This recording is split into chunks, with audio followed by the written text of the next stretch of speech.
Baru keluar rumah sakit, Ruben Onsu langsung live jualan demi cari cuan, wajah pucatnya buat pilu. Sudah keluar dari rumah sakit, Ruben Onsu langsung tancap gas live jualan TikTok. Kondisinya bikin pilu. Masih terlihat pucat, Ruben Onsu tampak semangat menjajakan produk kecantikan yang dijualnya. Dikutip dari salah satu akun TikTok pada Rabu 22 Mei 2024, Ruben bahkan sudah mulai live sejak pagi. Banyak netizen yang khawatir dengan kondisi suami Sarwenda itu. Alih-alih istirahat, Ruben malah langsung bekerja demi mencari pundi-pundi rupiah.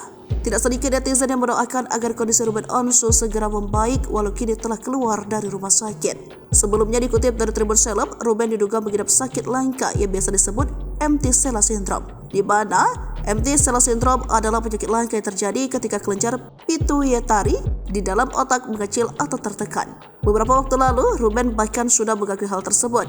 Dalam sebuah acara, Ruben mengaku mengidap penyakit empty sella syndrome. Karena hal itu, ia sempat dilarikan ke ICU hingga dirawat beberapa waktu. Walau pernah mengaku mengidap penyakit langka, namun Sarwenda sudah memastikan kondisi suaminya yang baik.